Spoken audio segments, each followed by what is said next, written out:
MashaAllah. Alhamdulillah wa salatu wa salamu ala Rasulillah. Assalamu alaikum wa rahmatullah. Brisbane, Australia. You guys got like a backstage thing. I feel like I won a Grammy or something for the Crazy Person of the Year award or whatever. I was hanging out backstage with Passiona. You know Passiona, right? The drink. You guys have a drink here? It sounds like a female, that's why I said it like that. Just for the people. MashaAllah. So I'm happy to be here. This is Brisbane, Australia. This is the second lecture. We did the Jummah earlier at the university. What's the university called? University of Queensland. Queen, yeah, MashaAllah. What is it? University, UQ. UQ. MashaAllah. So that was earlier today. Tomorrow we have a sisters program. MashaAllah. Where's that going to be at? Brothers Home. The sisters program? MashaAllah. Sisters, you hear that? They rented a whole banquet hall just for you guys, man. Where is it going to be, man? The center. Fair enough. That's how you promote the programs. That's how you do that. See, you make them like shout it out. So alhamdulillah Rabbil Alameen. We're going to be here for a couple more days and then the tour is over and I get to go back to North America, to Canada. And I wanted to just, because I get this question a lot. Almost every city I go to, I get this question. Brother, how did you become Muslim? I get that everywhere I go. So I wanted to just deal with that because I wasn't always a Muslim, right? My family came from Ireland. And you know what I heard before I get this started? I heard someone said that I don't have to go to these programs. I saw this on YouTube already. Someone actually said that. Well, I want to clarify something right now, inshallah. In your whole life on YouTube, you've never seen nothing like this. So, tell that person, man, you missed out. Because you've never seen nothing like this on YouTube before. My family came from Ireland, just like I said. And I was born in the eastern part of Canada, in a province called Newfoundland. And y'all know where that is? Yes. Yeah, really, MashaAllah, you guys are smart, man. Brisbane. Every other place, huh? I was born in Canada. Where? Windsor. Ontario? Yes. Oh, that's like almost Detroit, brother. Yeah, that's right. MashaAllah. So the people with people that want good health care, they just run across the border to Windsor and get free hospital stays and that.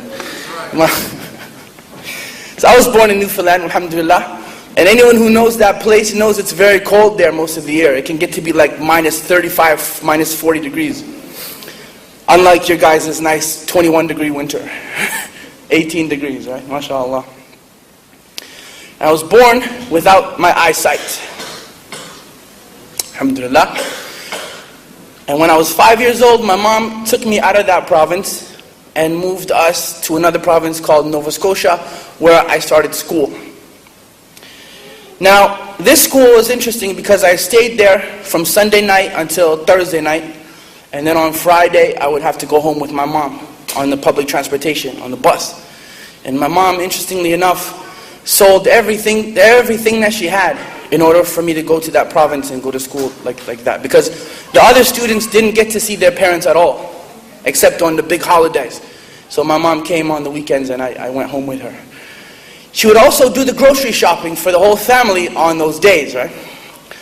And we're Irish, so we don't eat biryani in the house. There was hardly any rice in my house at all, in fact. But we ate potatoes every single day, right? 18 different ways to make potatoes, and my mom knew every single one of them. So she would buy that little 10-kilo bag of potatoes and... Do I have a chorus? What's going on, man? MashaAllah. They don't like the speech. They're not interested in the speech. Aussies are always loud anyways, MashaAllah. So I'd have to carry that 10-kilo bag home with me, that potato bag. So one day I went to my mom, I said, listen, I should get paid for this, I want to get paid for carrying this home. I'm only 5 years old. So my mom stopped in the middle of the street and she said to me, okay, if you want to get paid, I'll pay you. Fine. And I was, I thought finally I'm going to get an allowance. I'm going to win, over my mom. She said, I'll let you stay in my house. That's your payment. I'll let you stay in my house. I'll let you eat from these potatoes that I bought, and that's what will happen to you. So I got real shy, and I never disturbed my mom ever again.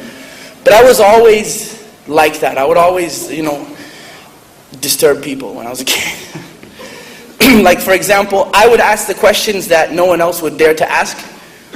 Like when I was getting on an airplane with my mom, I would stop in the middle of the bridge, the thing that lets you get on the airplane, and I would say, "Mom, what happens if the plane crashes?" Not a good thing to ask at all. People don't like it when you ask that question, especially when your mom stops hitting you in the middle of the airplane. So alhamdulillah, I was the kid that was like that. I was raised up with my mom. My mom raised me by herself. And one day I came home from school, and I told her, I said, "Mom, I'm done school. I'm quitting. I know everything I need to know. I'm 7.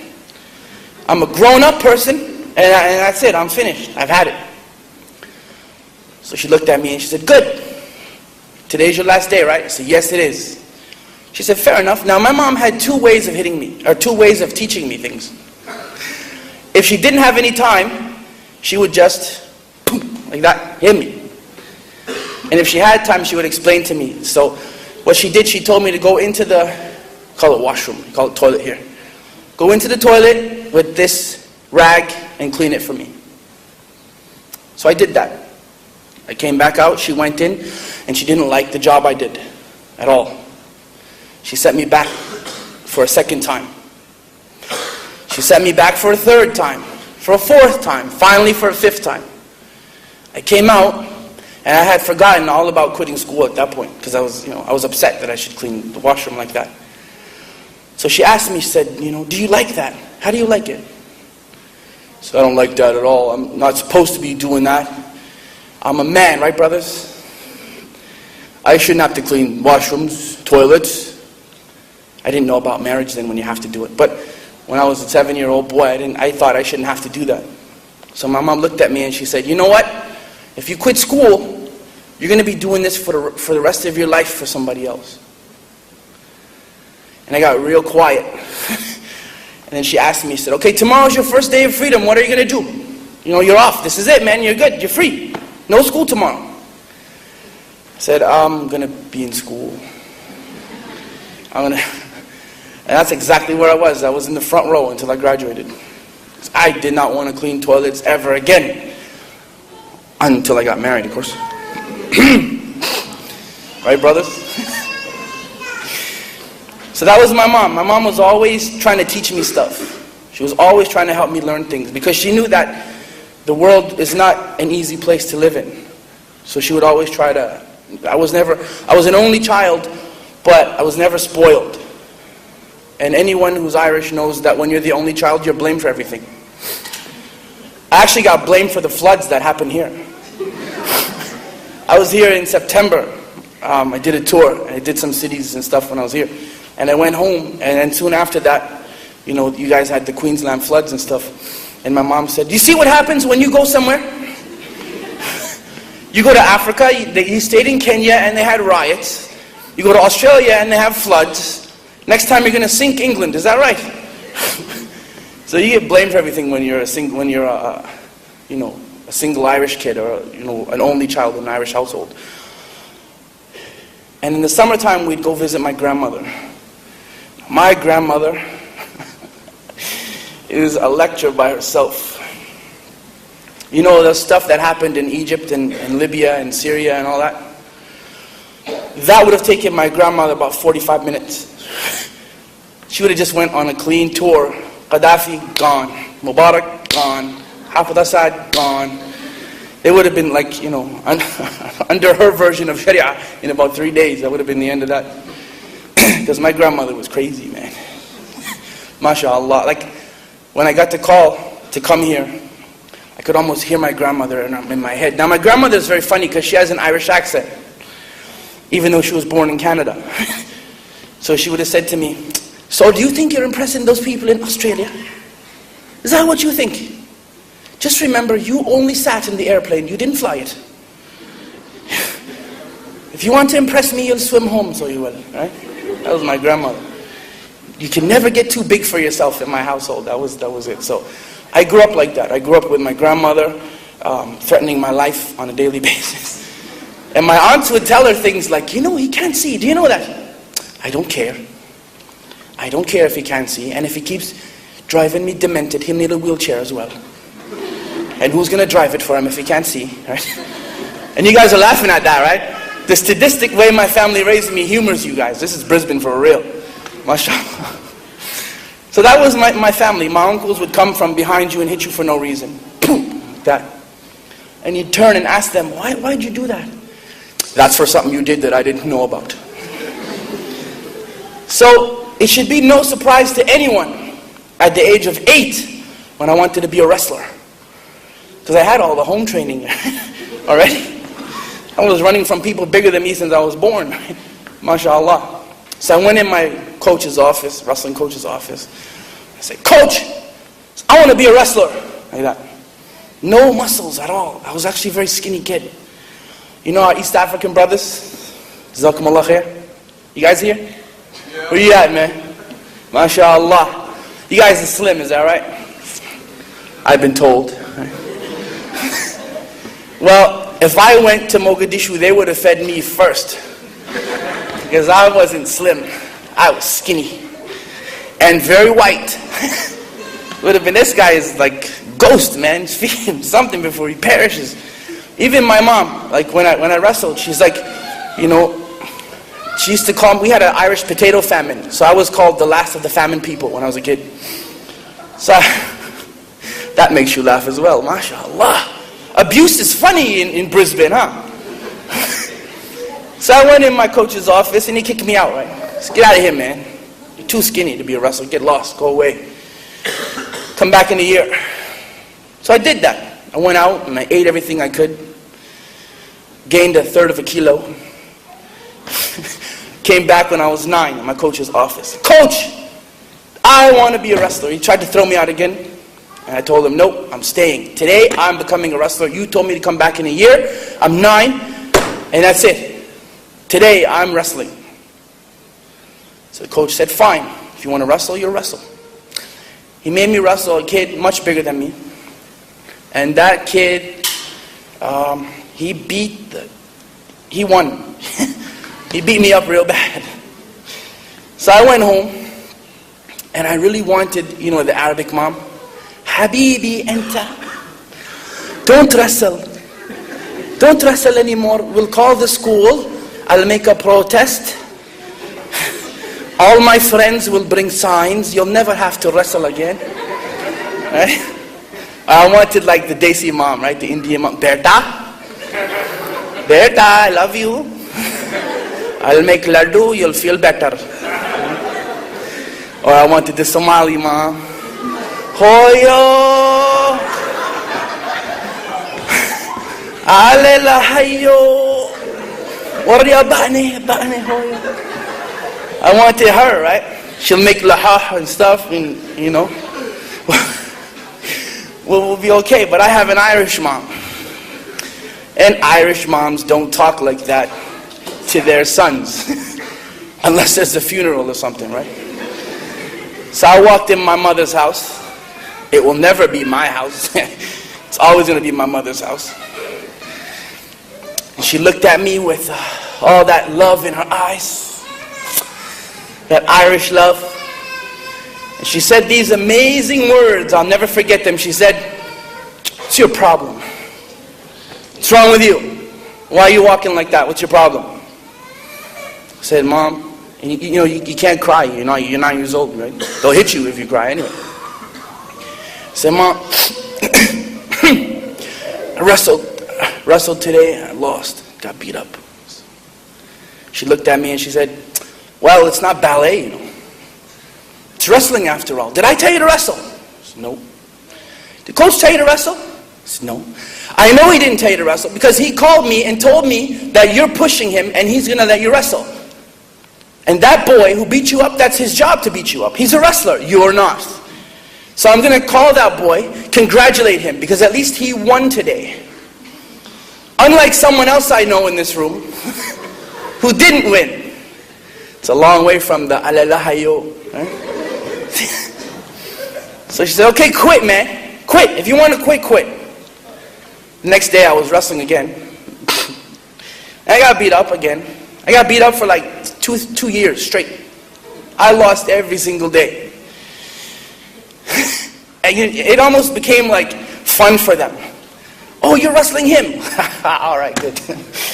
It became fun for them to wrestle with me. But I would look better. Like, instead of losing in 30 seconds, I would lose in like a minute and a half. Right? I almost looked like the Wallabies for a minute, right? I would lose. Oh, brothers getting upset, right?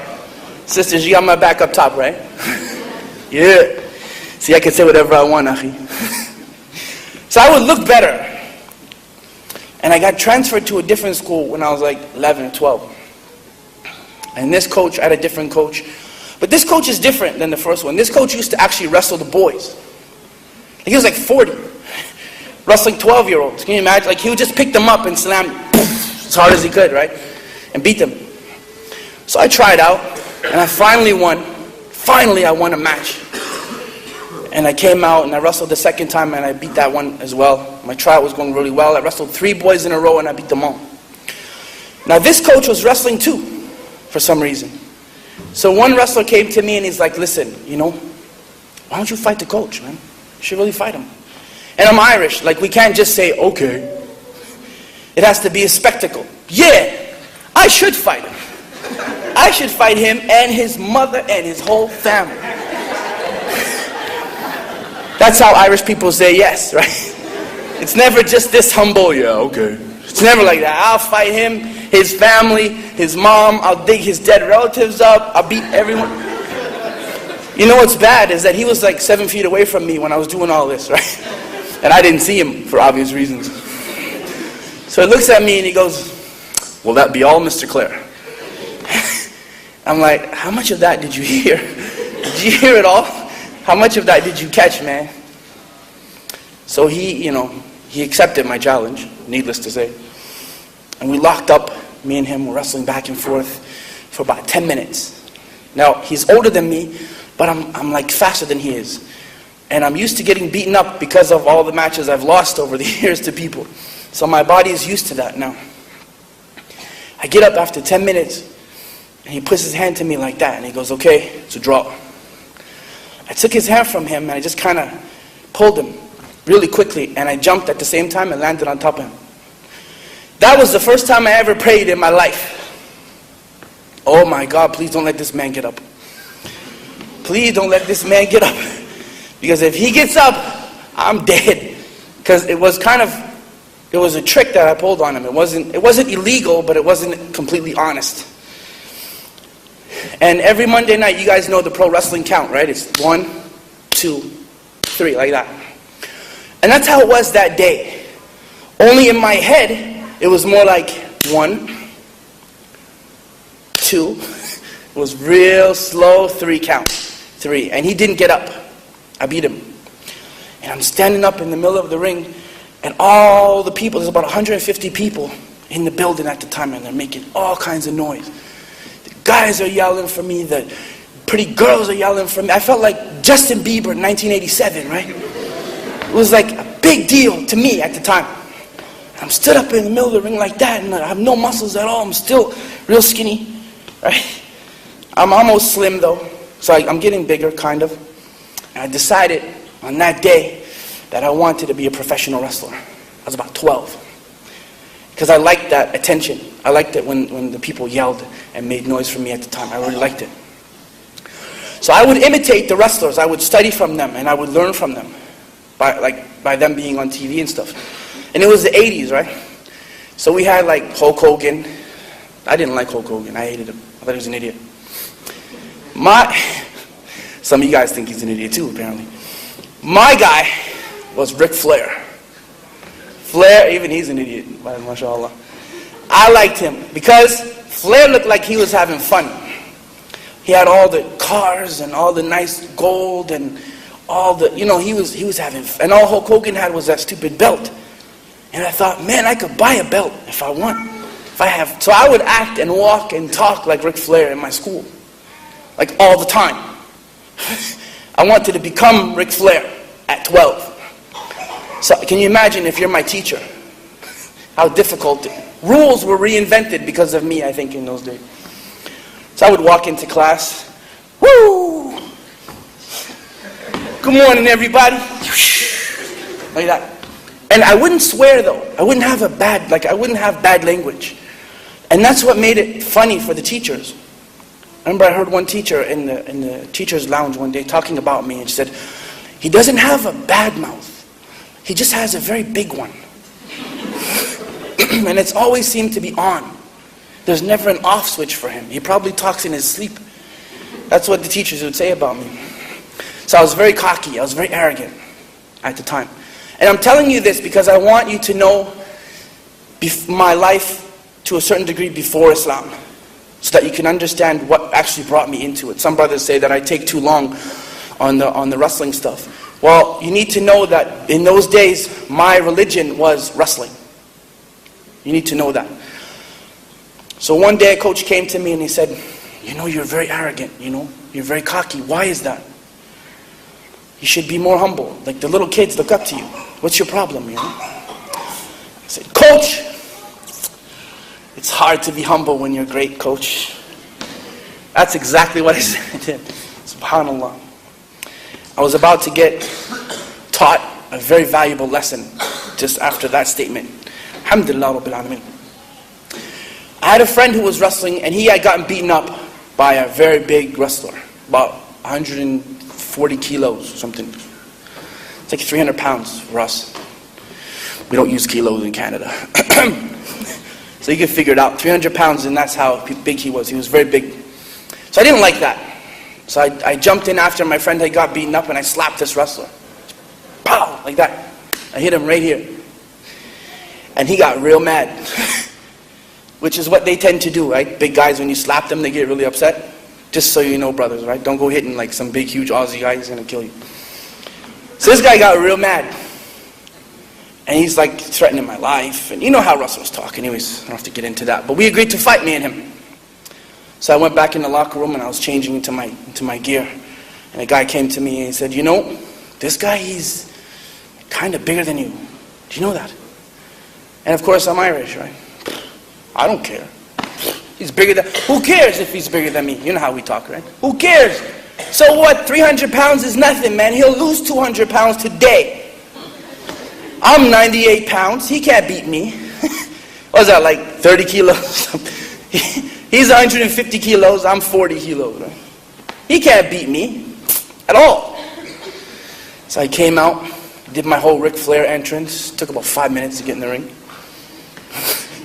Referee's threatening to disqualify me because I'm taking so long. I come out, they ring the bell. Now, what's funny about this guy is that I mentioned to you that I was born without my eyesight.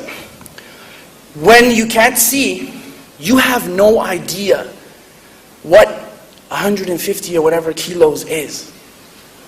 You really don't. It's a number to you. It really means absolutely nothing because you can't see it. So they're telling me how big this guy is, and I could care less because I really can't see him. And I've never experienced that before.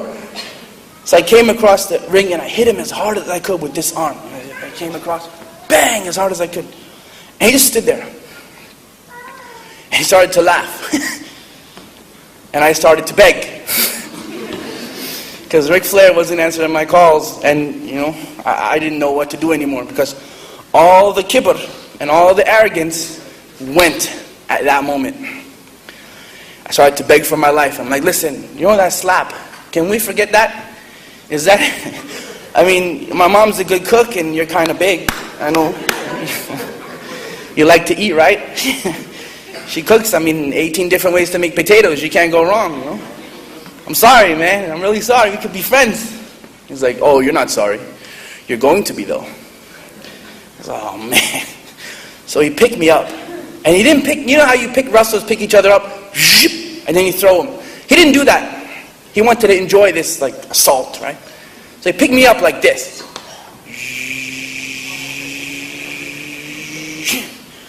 I'm way up here, high over this guy's head. And I'm trying to do this. He's not letting me get away. I thought, man, if he throws me from here, I'm going to land in Brisbane, Australia. I'm going to be killed, right? And he asked the people, he's like, which row do you want him in? First row, second row, up in the top, where do you want me to throw him at? I'm like, I want you to put me down. I don't want you to throw me anywhere. I'm sorry, man, I really am. And he took 2 steps back and he went like this with me. He starts doing squats. Like, 1, 2, 3, deep knee bends, right? He did about 10 of them. And then he just went, boom, like that. Put his knee right in the middle of my back. And he fell on top of me. All 300 pounds of him beat me. And I still get a lower back pain to this day. Just to remind me of how dumb I was at 13, right?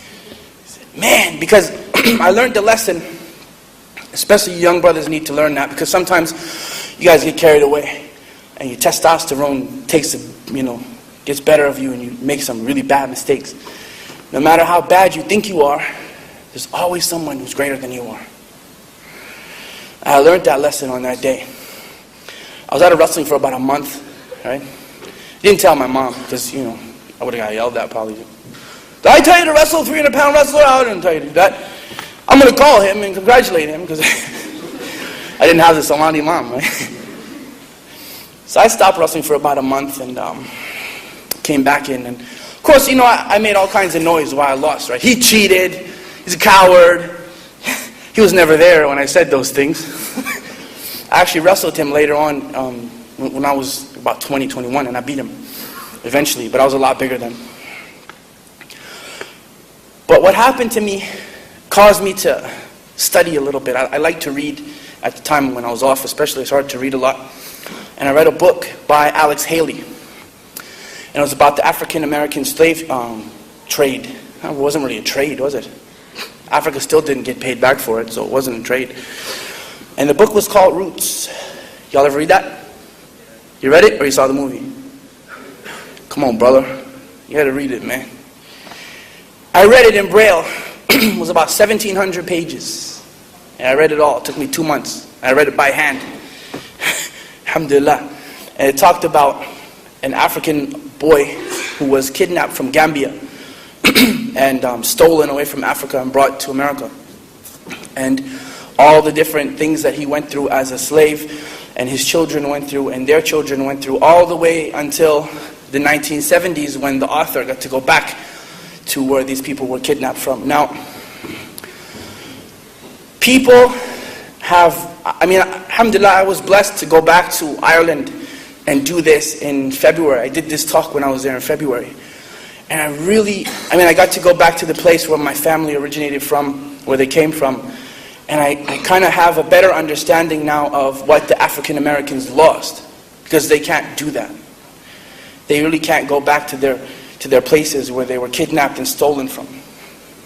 And that's something that Allah guide them. That's something that they're still struggling with up until now. So I read that book. And I also read the autobiography of Malcolm X. You guys know about that book, huh? Malcolm X, rahmatullah alayh. Allah make him from amongst the shuhada, inshallah. He was assassinated 10 years before I was born. And around the time I was reading his book, I started to have questions. Now, I was very happy. See, my story is a little bit different. I was extremely happy. I didn't really have religion. I believed in God though, but I was very happy. Like, I wasn't sad or depressed or anything, but I just had questions. Because I would wrestle, and those days I was winning. I wasn't getting beat up no more, really. I would come and I would go to the after parties, right? Y'all know about that. A'udhu billahi min dhalik. And I would come home, and I'd be in my mother's house, and I would just wonder to myself, when all the parties are done and all the wrestling is over, I would sit in my mother's house and I would wonder, is that it? Is that really all there is? Like, am I put here to beat up people, to go to after parties and talk to the pretty girls and come home and the next day do the same thing all over again in school? Is that what I'm supposed to be here for? Because if that's why I'm here, then this is really a waste of time. It really is, because there must be something more than just wrestling and doing those things. And then I started listening to Malcolm X's speeches. And you know how Ric Flair was my role model? Well, he kind of ceased to exist to me at the time. I didn't really pay attention to him as much anymore because Ric Flair taught me how to speak, but Malcolm X taught me how to listen. And for the first time in my life, I was actually listening to someone, like in detail. And Malcolm talked about a way of life. And that way of life, he referred to it as Islam. Now the word Islam, to me at the time, fascinated me, that word, because I noticed right away that Islam is not named after a person, a place, or a thing. It doesn't have any racial connotations, it doesn't have any geographic connotations, it has no, it means simply to submit yourself to the will of your Creator with peace. I was fascinated by that at the time because I did believe in God. And during those times that I was alone just thinking about life, I would ask for guidance, right? And I didn't know how to pray really well. It wasn't like, Allahumma hadina fi man hadayt. It wasn't like that, right? It was, you know what? I believe you're real. My biology teacher says you're not, but I believe you're real. And I have a lot of questions, so I need some guidance if you're not too busy. Is that alright? Can you do that? I didn't know how to pray, man. Like, guys, astaghfirullah, bidah. I didn't know how to pray, man. So that's how I did it. I would just say, you know, I just need I need to know why it is that I'm here. I started to learn about Islam from listening to Malcolm X. And the people who were following this way of life called Islam were called Muslims, and I didn't know that either, but I learned about them. And I learned that they worshipped their Creator as one. And not only is He one, Allah is one, but He's unique in His oneness. There's nothing like Him. There's no statues. He's not white. He's not black. This is after Hajj, of course. He's not from any country. He's not special to any nation. He doesn't belong to anyone. Like, it's not just our God versus their. No. He is one and unique in His oneness. And that was really cool for me because I did not like imagery. Because I thought to myself, you know what, the pictures and statues? I thought, if they can see God, it's not fair that I can't. So why is it that they can see God and I can't? This concept of an Islamic concept was no one can see Him because He's unique. And I like that because it makes everyone equal. I didn't choose to be born like this. Alhamdulillah. So why should everyone else get to see Allah and not me? That was my mentality at the time. So Malcolm talked about that concept of Allah being unique in His oneness. And he also talked about the Muslims believing in all the prophets.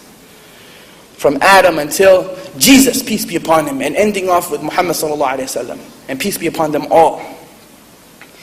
And I like that concept as well. So in 92, I wanted to be a Muslim. But I had one problem.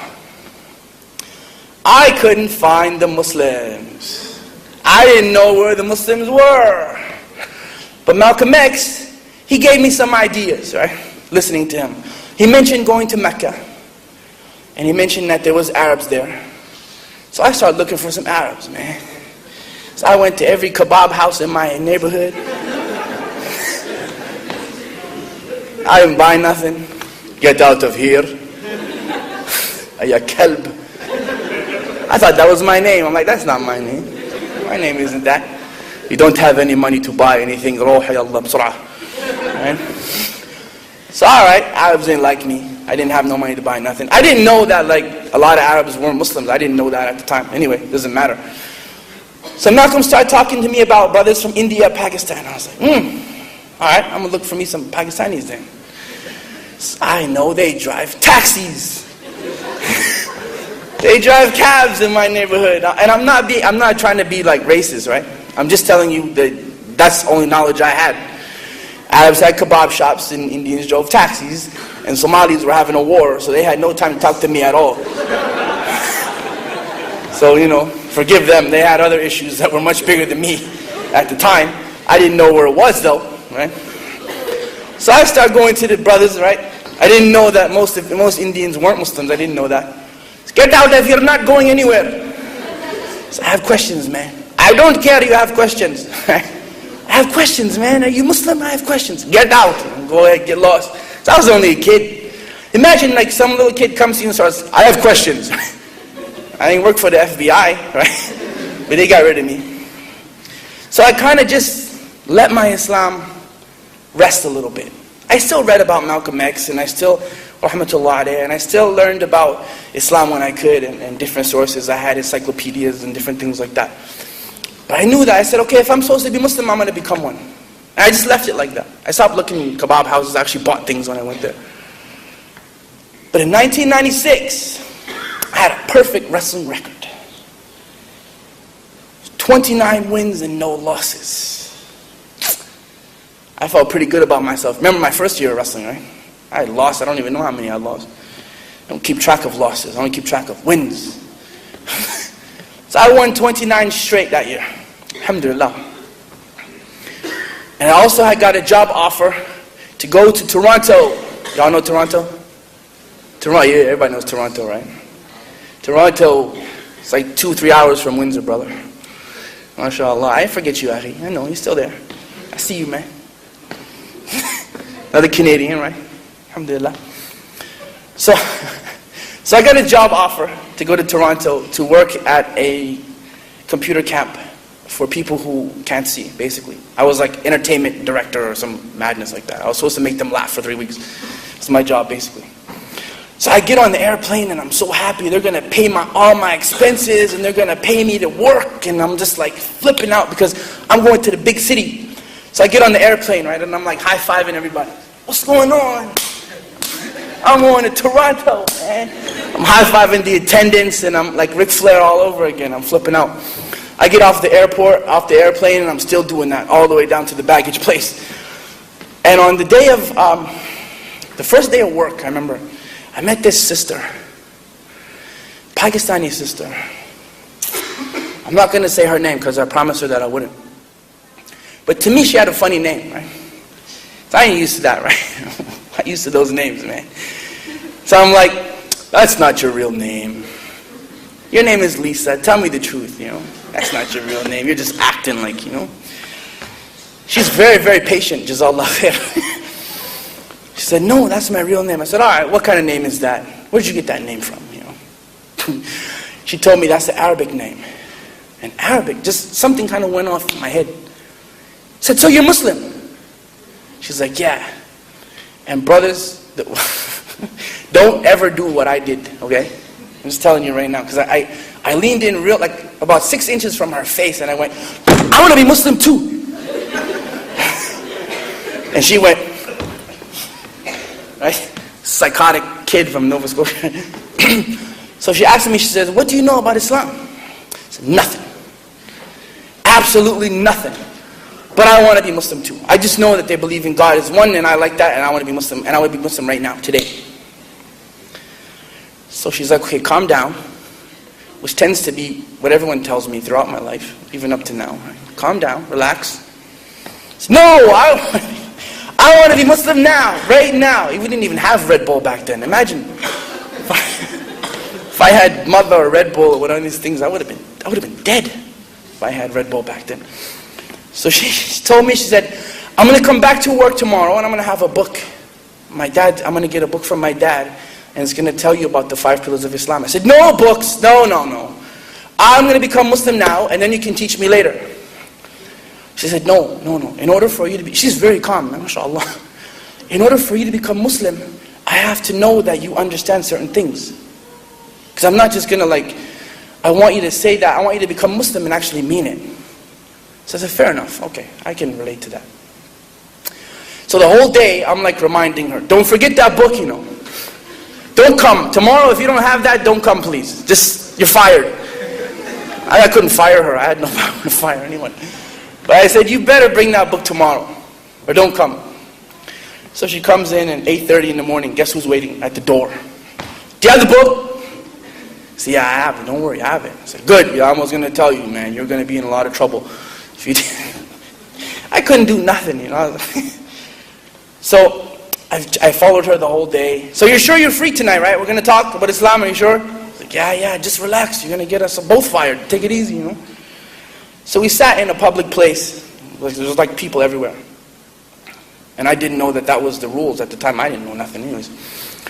And she starts reading about the 5 pillars of Islam to me. And I was ignoring half of what she had to say. I really didn't care what she had to say. She's like, and the Muslims believe that God is one and His right name is Allah and He's unique in His oneness. She's talking and talking. So did you understand that? So, yeah, next, God is one, unique in His one. I get it. No statues, no worries, no problem. Next. And the Muslims believe that they pray 5 times a day. And when they pray, they face Mecca. Did you understand that? Yeah, I pray 5 times a day, put my head on the floor. I get it, no worries. And the 3rd pillar of Islam is zakah. And that is when the Muslims give their part of their wealth to the poor. Do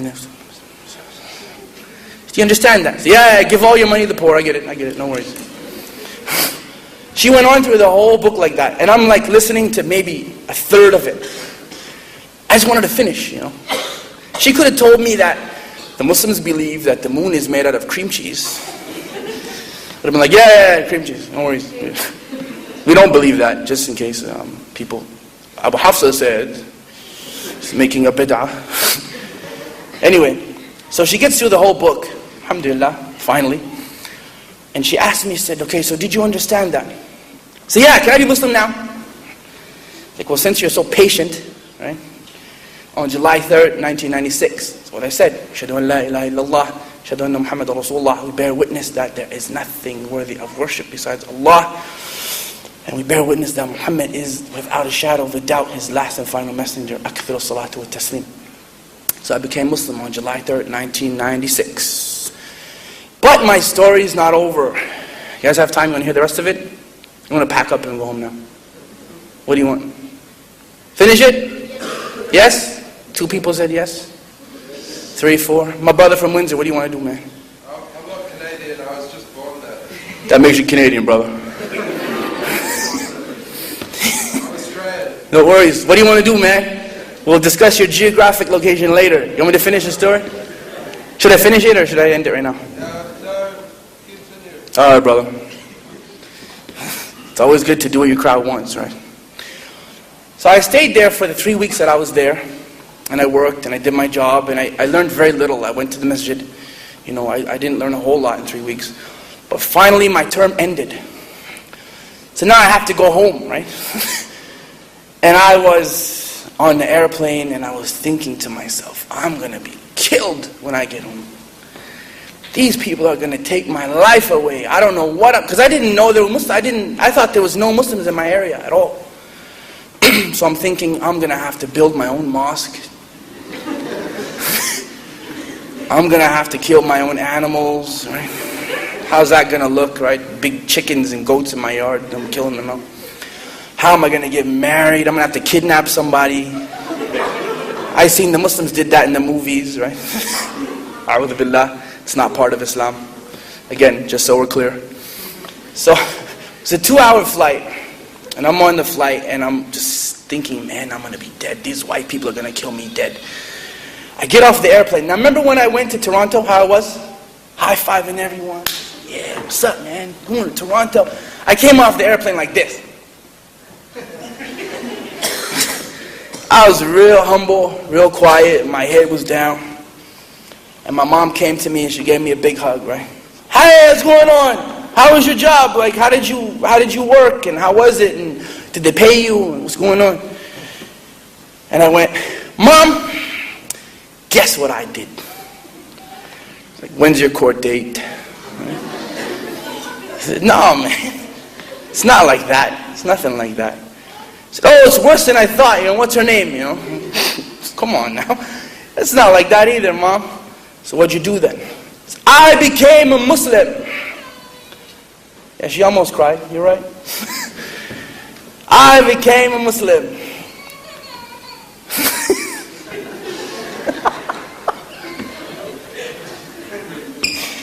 I love the sound effect. I love Brisbane, man. You guys are very animated here, mashallah. So, Now, I told her like that. I became a Muslim, Mom. Guess where I was when I said that? I was in the baggage area of the airport, like where the bags come down. There's people running around me. And there was a strategy to that. So I thought, if she kills me in front of all these people, I'm going to have witnesses. Someone's going to jail today for murdering me. That's exactly what I thought. But she said to me, again, calm down. Right? We went home and we talked about it. And my mom was actually very good with me becoming Muslim. Her whole thing was, if you're safe and you're happy and you're not in jail, I'm all right. That was her thing. Because a lot of my friends at the time were getting in a lot of trouble. I had actually one younger wrestler. Also, he couldn't see, and he wanted to be professional as well. And he was very, very skinny. He was actually smaller than I was. And he wasn't patient. He decided to experiment with steroids. And steroids are interesting because they give you mood swings from time to time. And I would tell you brothers just from now, man, don't ever experiment with that. Alhamdulillah, I never did, but he did. And he ended up going into depression, and he actually ended up taking his own life because of that. So my mom was very concerned with me, getting into trouble, and I was in my early 20s, and all the different things that could happen to you at that time. But she was okay with it. She was fine. She still is fine, and she knows that I travel all over the planet now and do this. So alhamdulillah, she's okay with it. Now this sister, she sent me a collection of the Quran on cassette tape. Remember cassette tapes, right, brothers? Before iPods and MP3s and all that good stuff, we had cassettes, right? So she sent me this collection of about 40 cassettes with the Quran in Arabic and English. So I took the first tape out of put the cassette tape in my player. First thing I heard was, أعوذ بالله من الشيطان الرجيم بسم الله الرحمن الرحيم الحمد لله رب العالمين الرحمن الرحيم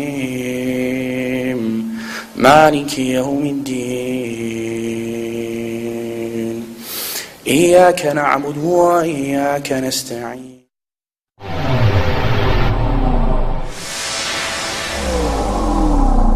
First exposure to the Quran. And I remember liking it. I liked the sound of it.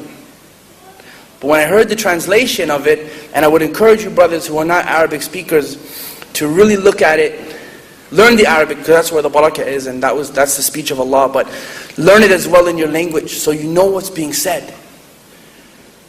So I learned it, and it said, in the name of Allah, most gracious, most merciful, all praise is due to Allah, the Lord of everything that exists, Rabbul Alameen, right? Alhamdulillah Rabbil Alameen. Ar-Rahman Ar-Rahim, the most beneficent and the most merciful, owner or master of the Day of Judgment. And this is the part that I really liked. إِيَّاكَ نَعْبُدُ وَإِيَّاكَ نَسْتَعِينُ. You alone we worship and you alone we ask help from. That's like my declaration of independence, right? Because I didn't have no pictures and I didn't have no statues and I wasn't into crosses. I wasn't into anything like that. I respected people's right to believe whatever they want. I just disagreed with them from a young age. And that verse is telling me that basically I can ask Allah for whatever I want. And I don't have to go and ask anybody else. And I don't have to go to graves. And I don't have to go to people. And I don't have to go to imams. And I don't have to go anyone else. I can go by myself or not by myself if I want. And I can ask Allah for whatever I want. Since He created me by Himself, I can ask Him when I'm by myself. And that's fine. And I really love that verse still. It's probably my favorite verse in the whole Quran. إِيَّاكَ نَعْبُدُ وَإِيَّاكَ نَسْتَعِينُ. You alone we worship and you alone we ask help from. اهدنا الصراط المستقيم. Guide us to your straight way, the way of those people who you're pleased with. أنعمت عليهم, right? صراط الذين أنعمت عليهم. Not the way of those people who you're angry with or of those who went astray. And I thought, that is what I always wanted as a kid. I just didn't know how to ask for it. I asked in my own crazy way. If you're real, right? Remember the way I asked for it? If you're real, I'd really appreciate some guidance. That's what I wanted. But I also had questions like anybody else would have questions. Right? You never enter anything like, you never just jump into anything like that. You always have some questions. But I thought, let me become Muslim first, since I agree with everything up to now. And if I find something I don't like, I'll just leave. Alhamdulillah, it's been like 96 until 2011. I'm not leaving anywhere. Alhamdulillah Rabbil Alameen. But that was my way of learning. I thought, I agree with everything now. Let me just enter Islam and I'll learn as I go. In my neighborhood, there was a lot of racial stuff. Black kids fighting with white kids, right? Black and white. My neighborhoods, they didn't get along very well. I had both white friends and black friends. So I was like, in the middle of all this foolishness at the time. So I thought that this book should have a cure for racism. Because racism destroys nations, and I knew that. It destroyed, America. It's destroying African countries, tribalism, racism. It's destroying a lot of places. So this book should have a cure for that. And I found it. Alhamdulillah Rabbil Alameen. I just wish the Muslims would practice it more, but I found it. Ya ayyuhan nas. All people. Not just all Muslims, right? All people, everybody on the planet, everyone. Ya ayyuhan nas. Inna khalaqnakum min dhakarin wa untha. I created you from a male and a female. And we believe that, right? From Adam and Hawa, alayhimus salam. You believe that.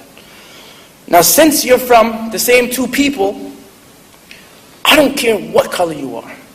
Black, white, pale white, off-white, half-white, Michael Jackson white, chocolate, vanilla, pecan, caramel, black. I don't care what you are. You belong to the same family. Obviously. Unless there's like two people for us and two people for them and two people. And that's not the case. In Islam, we don't believe that. وَجَعَلْنَاكُمْ شُعُوبًا وَقَبَائِلَ لِتَعَرَّفُوا. And we made you nations and tribes. Why? See, the beauty of this job, this is the best job in the world. A doctor should have as much fun as I have. Alhamdulillah Rabbil Alameen. I get to go to Australia, to Brisbane, Sydney, Perth, Adelaide, Canberra, Melbourne, Ireland. That's not in Australia, right? Half of the Irish are here though, just in case you're wondering. We got deported just like the English did. Right?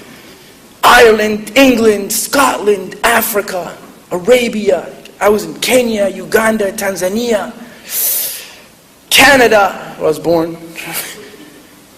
وَجَعَلْنَاكُمْ شَعُوبًا وَقَبَائِلَ لِتَعَرَّفُوا. And I met various cultures. I worked with Malaysians in Ireland, Somalis in Toronto, Indians in England, a few white people in America. I worked with everybody. And Allah made us, and I get to learn about those people, ta'arrafu, that we might know each other. And I got to learn a lot over the years from all these different people. Malaysians, you here? Where Malaysians at? No Malaysians here? They have really nice food, man. You guys need to eat their food, seriously. I got to learn about suqar, iyo baris, malwah, hisbari, nyama choma. Where my Swahili people at? You guys here? I got to learn about all this different stuff. Lebanese food, raw beef, what's that called? Kibbe. Yeah, mashallah. I love it, but I don't eat it though. It's your guys' nafsi la tashtahi, right? But I wondered, who are the best people then? If we all have these nations and tribes and we all get to know each other, who are the best people? Well, I have good news for you. You don't have to know that. Why? Inna akramakum indallahi atqakum. The best people are the ones who are conscious of Allah. Those are the best people. And I thought, what an amazing verse, because that eliminates all the guesswork, right? You can be dark, black, and be one of the best people. You can be pale white and be one of the best people. You could be all points in between and be one of the best people, because the best between be one of the best people from amongst you are the ones who are conscious of their Creator. Brilliant. But I had another question. I had a lot of questions. I'll just deal with two of them. I wanted to know about me in this book. Where am I in this? I'm from North America. We're very self-absorbed people, right? I want to be in the book too, right? So I'm reading through the Quran, I'm listening to it. I found this verse. I won't translate it all, but I'll give you a little bit of a background on my life. I never used the word blind since I got up here. Did you guys notice that? I said I was born without my eyesight. Because that was what I was told as a kid. I went to school one day and I wanted to help my teacher do something. And I was a little kid and she's like, you know you can't help me, you're blind. So I went home, I wasn't sad, I was just curious. I said, I don't look no different than I did yesterday. Why is she calling me blind today? So I went home to my mom and I said, teacher said I was blind today. What's that? She said, don't listen to her. You're not blind. You just can't see. So I was like, oh, fair enough. I went back to my teacher, right? I was about 6. You're a liar. She grounded me, of course. I had to go time out, right? Face the wall or the corner or whatever it was. I came out after 10 minutes and she's like, why'd you call me a liar? I said, because yesterday you said I was blind and I'm not. My mom said I'm not. My mom said I couldn't see. And my mom doesn't lie, so you're a liar. She grounded me again, right? That was the mentality in my house. I was never, ever, ever treated any differently in my house. I was rewarded when I did good and I was hit when I didn't do good. My mom, my uncles, my grandmother, all my relatives, my cousins, they all treated me like that. And I was never the blind kid in my house. I was always, hey, he can't see. That's his problem. He just can't see. I read that verse. إِنَّهَا لَا تَعْمَى الْأَبْصَارُ وَلَكِنْ تَعْمَى الْقُلُوبُ الَّتِي فِي الصُّدُورِ. That it's not the eyes that are blinded, but it's the hearts that are what actually goes blinded. So my mom said it when I was a kid, in her own way. My grandmother used to say it. My uncles used to say it. My aunties used to say it. My cousins used to say it. My friends used to say it. And now the one who put the sun in its place said it. فَإِنَّهَا لَا تَعْمَى الْأَبْصَارُ وَلَكِنْ تَعْمَى الْقُلُوبُ الَّتِي فِي الصُّدُورِ. It's not the eyes that are blinded, but it's the hearts in the breasts that grow blinded. So it was, and He subhanahu wa ta'ala said it in the most eloquent way that it could be said in. You're not really blind, you just can't see. And that's when I actually entered Islam. I took the Shahada in 96, like I said, but I actually fell completely head over heels in love with this when I read that verse. And may Allah give us thabat fi deen, inshaAllah. Ya muqallib al-qulub, thabat qulubana ala deenik, inshaAllah. Because this is an incredible way of life. Now, I'm in my city, and I'm doing all this reading, and finally I went out into my neighborhood, and I found about 2,000 people who were playing hide and seek. Right?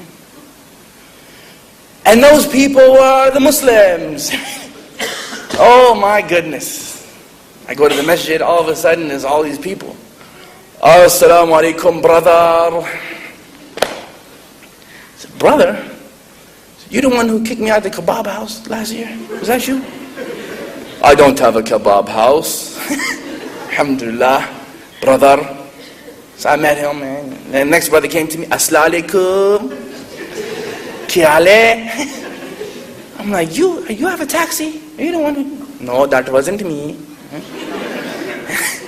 Somali brothers still were having some problems. I didn't see too many of them. But actually I did. One of them, actually I got taught how to pray by a Somali brother. Jazakallah khair. So, you guys ain't left out, right? Alhamdulillah. And my kids are half Somali too, so Alhamdulillah Rabbil Alameen. So anyway, what was that? Do it again. Woo! Right? Alhamdulillah Rabbil Alameen. But their tribe is Adan, right? Alhamdulillah Rabbil Alameen. Anyway, so I found these people, and Allah have mercy on them. I'm not saying that they didn't do dawah. I'm not saying that at all. I just couldn't find them. And that's why centers are so important. Youth centers, dawah centers are so urgently needed in all the countries that I visit. Because you may think that this story is special in some kind of way. And Allah knows, maybe it is, maybe it isn't. Allah knows, Allah accept it. But it's not unique. Australia has hundreds of Abu Hafsas running around here. Thousands maybe even. Canada has a lot of them running around. America has a lot of them. England, Ireland, All the places I visit has a lot of Abu Hafsa, Abdul Malik running around here. And whatever decision that they make is up to them. But you can't hide this. It's not, you don't have the right to deprive them of this deen. You don't have the right to do that. A sister took my shahada. A sister. Every single ayah, every single letter, every single sujood, ruku', qiyam, siyam, salam that I give, she gets the ajr for. Can you imagine? My kids are Muslims. She gets the ajr for them too, because she gave dawah to their dad. Everything. I'm up here talking to you. She doesn't know where I am. I haven't spoken to her for a year. She got married and alhamdulillah, she's happy. But wouldn't you like to have that or better than that? That's why this is a gift that you've been given. It's not a right though. It's a privilege. Allah gave you that privilege to be able to know who He is. And the people in Australia have the right to know. Whatever decision they make is up to them, and we respect their right to believe whatever they want. But they have the right to at least know. They can refuse if they wish. But how can they refuse something that they don't know about? So they're having fundraisers tomorrow. You guys need to be out there. Show the support for that. I'm going to come back here until it's built, inshallah. In any case, alhamdulillah, I meet my brothers. They teach me how to pray. But I have one last thing that I had to do. And we'll close off with this, inshallah. My grandmother was coming to visit us. Oh my. And I was terrified that day. In fact, I stayed out the whole day. I always had something to do, right? Hoping that she would go and stay with my aunt. And I wouldn't have to talk to her about religion. But I came home and she was still there. So I went in my room. And she came and, she never knocked my door. She always busted open. Boom, bam! She blocked my doorway. It's about this tall. She goes to me, she goes in her Irish accent, right? I heard you changed your religion. Is it true? I said, yeah, kinda, sort of, I did, a little bit. So what are you now, right? What class of a heathen are you now? I'm Muslim. Yeah, I'm Muslim, that's what I am, I'm Muslim. Sure. So what do you believe then? So we believe in, I was scared, you have no idea how scared I was. I said, today you know that verse, Inna lillahi wa inna ilayhi raji'un? Today is the day I'm going back. This is it. I better make these words nice because they're going to be my last ones. I really thought that because my grandmother was like about that tall, but she scared me. So she asked me, who do you believe in? I said, we worship God as being one. His name is Allah and we worship Him as being one. We believe that nothing is like Him and all our worship should be directed towards Him. And He's our Lord and that to Him belong the most beautiful names.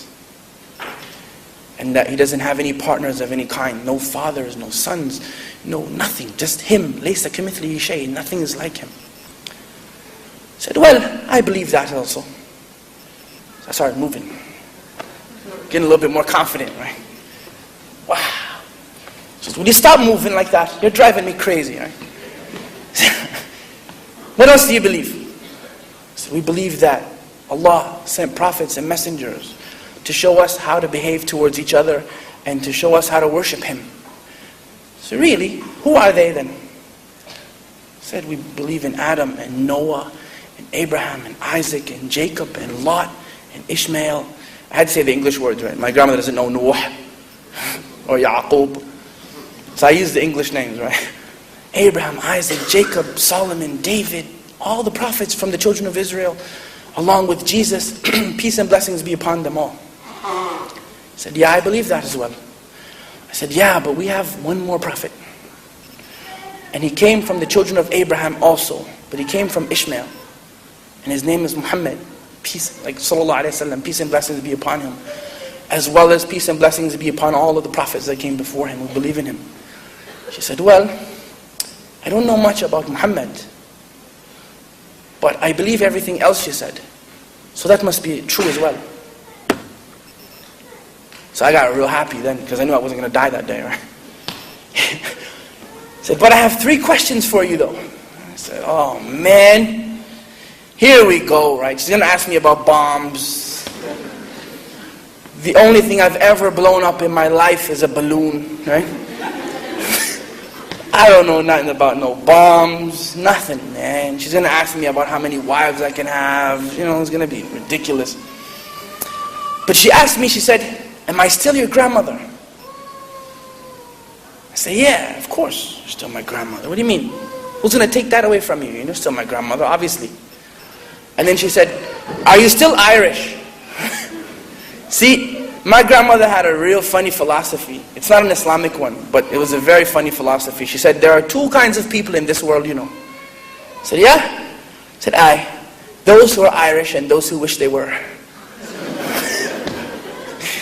It's not an Islamic concept, but that was what she believed. So she asked me, are you still Irish? I said, yeah, absolutely. You know, you keep the halal from your culture, at least when you're into Islam. You don't have to leave it all. So then she said to me, I'll never forget it, she said, are your teeth going to be white like them Pakistani people teeth are white? I said, what? Are you crazy or what? She's like, no, they came by my house to do some work for me the other day and their teeth are gorgeous, so they are.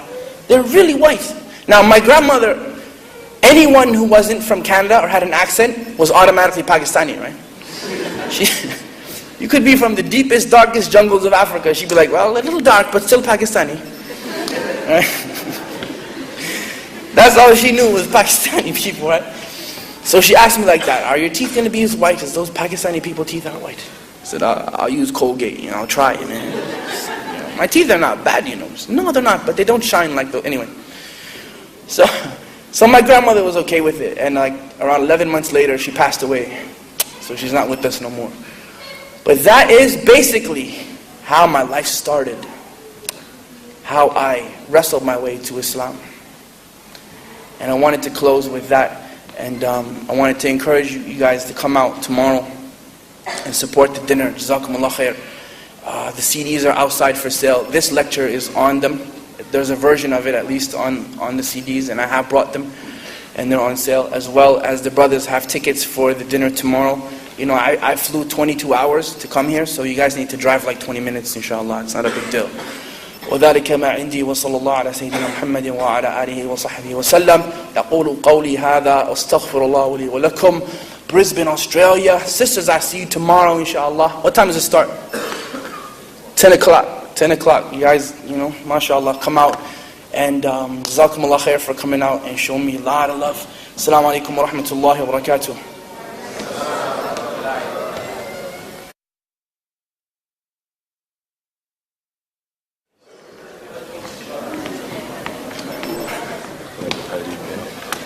Alhamdulillah, wa salatu salam rasulullah.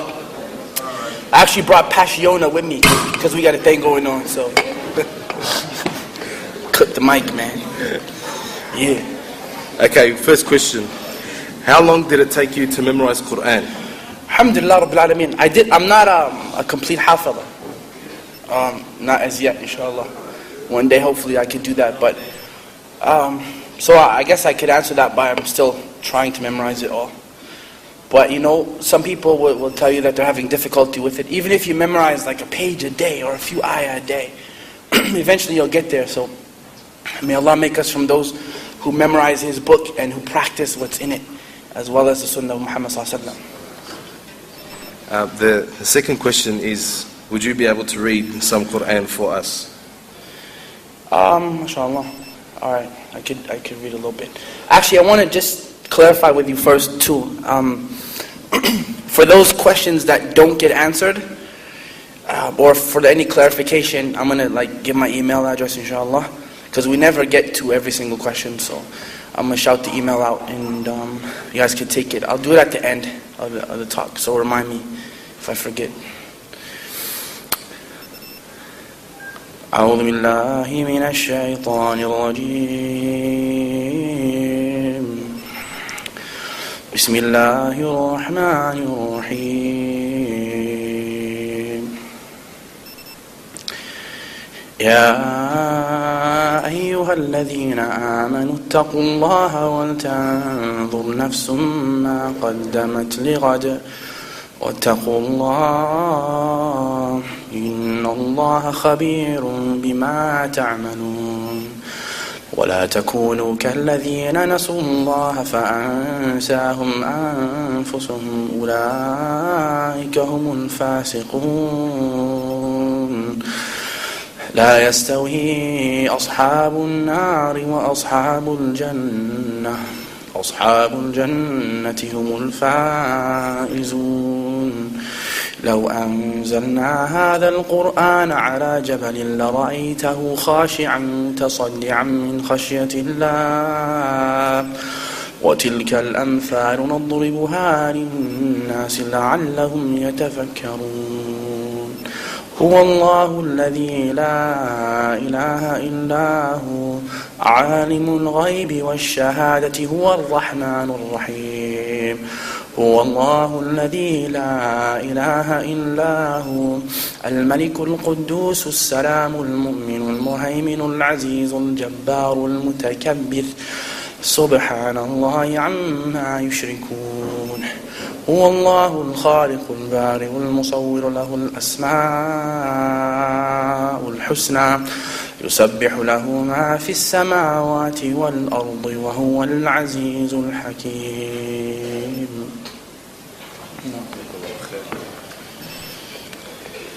Questions being asked, is your mother a Muslim? Not as yet, inshallah.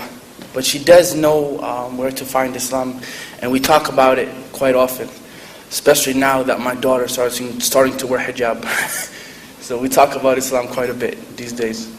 So that's fine. She knows it, and Allah guide her, inshallah. You know? She believes in pretty much everything I have to say. It's just a matter of her actually taking that step. So make dua for her. Jazakumullah khair. Due to the time, this will be the last question, inshallah. Wow, I'm going to get a lot of emails. Assalamu alaikum. Alaikum salam. How did you start the da'wah work? I love Brother Jihad, man. His voice, like, mashallah, I love that brother too much. Jazakallah khair. Allah yarda alayh. I actually didn't intend to start doing this. This wasn't something that I didn't wake up one day and go, hey, let's travel the world and give da'wah. I really didn't do that. It just kind of, like, people would ask me to tell my story, and I would tell it in about 5 minutes. Unlike now, where it's like an hour 10 or something, right? But the groups would get bigger that would listen. It would be like 2 brothers, and it would be 5, and it would be 10. And 20, and next thing I know, it's like, you're going to different cities and different centers and different countries eventually doing this. I started doing it around 98, locally. And alhamdulillah rabbil alameen, I managed to travel to a lot of places all over the planet doing it. But I never really woke up one day, like I said, and planned to do it. It's just something that happened. Alhamdulillah, it's the best job in the world. I wouldn't trade it for anything. I could never sit behind a desk now. Like my kids think I live at the airport, Baba, do you live on an airplane? Like, yeah, pretty much. So it's the best job in the planet, but I never planned to do it. It just kind of happened. I just wanted to become Muslim to please Allah. I really wanted that. I just wanted to worship Allah and pray and just be a normal guy, in the masjid. 12 years later, I'm still a normal guy in the masjid. The masajid are all over the world now. Alhamdulillah. Oh, that was it. That was the last one. Subhanallah. Well, the email address, like I said, is Malik, MALIK, 902 @hotmail.com. Or info@abdulmalikkclair.com. And the CDs are outside. It's on there too. So I'll see you guys tomorrow at either 10 o'clock or at the dinner. Jazakumullah khairan. Once again, assalamu alaikum wa rahmatullahi wa barakatuh.